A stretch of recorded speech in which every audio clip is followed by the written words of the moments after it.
Sir నేను చెప్తాను sir. అలాగే సార్.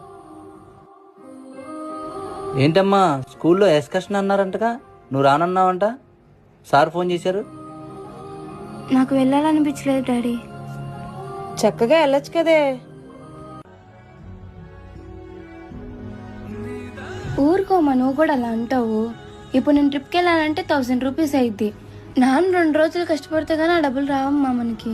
నా 2 గంటల ఎంజాయ్మెంట్ కోసం ఆ డబ్బుల్ని వృధా చేయడం నాకు ఇష్టం లేదమ్మా.